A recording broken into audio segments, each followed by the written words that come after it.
Hello friends, आज बनवूयात आपण दोडक्याच्या सालीपासून चटणी। जे आपण फेकून देत असतो तर त्यापासून आपण एक चविष्ट अशी चटणी बनवूयात।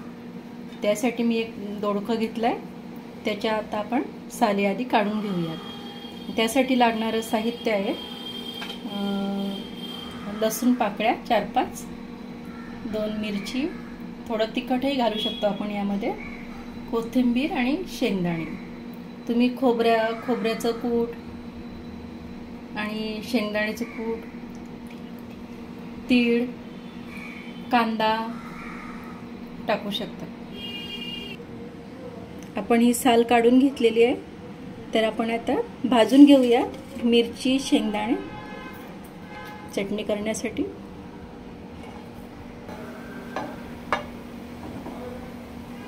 यामध्ये आपण थोडं तिखटही घालणार आहोत।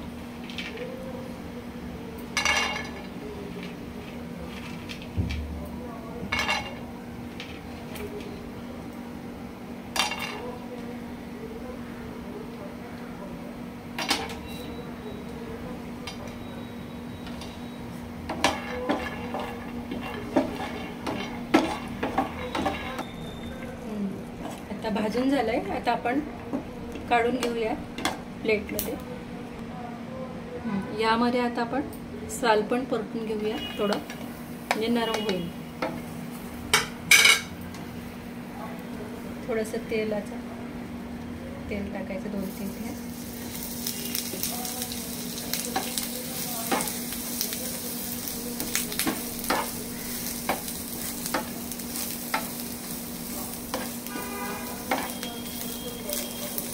तर छानपैकी आपलं साल परतून झालेली आहे, आपण ते काढून घेऊया।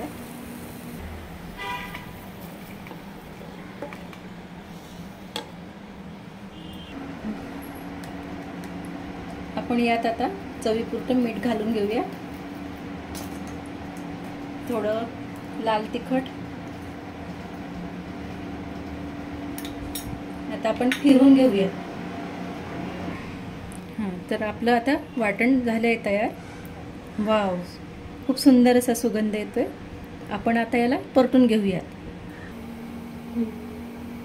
आपण तेल घालूया, 2 ते 3 चमचे।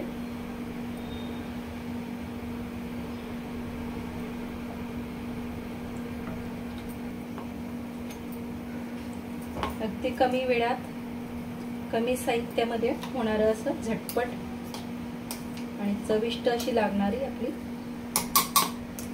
दोडक्याच्या सालीची चटणी आपण बनवतो।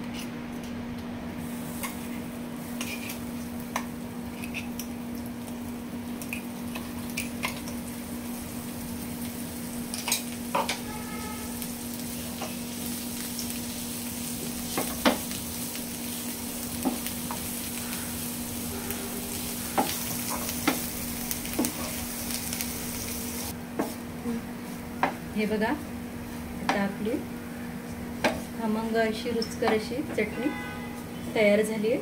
आपण ती आता काढून बाउलमध्ये। हे बघा, बाउलली आता चविष्ट रुचकर अशी चटणी तयार आहे। ही ज्वारीच्या भाकरीसोबत, चपातीसोबत तुम्ही खा आणि एकदा नक्की बनवून बघा, खूप रुचकर लागते। तुम्ही खातच राहाल, अशी सुंदर असं चटणी तयार होते। नक्की ट्राय करा आणि आवडली तर नक्की लाईक, शेअर, कमेंट्स करा आणि चॅनलला सबस्क्राईब करा। थँक्यू।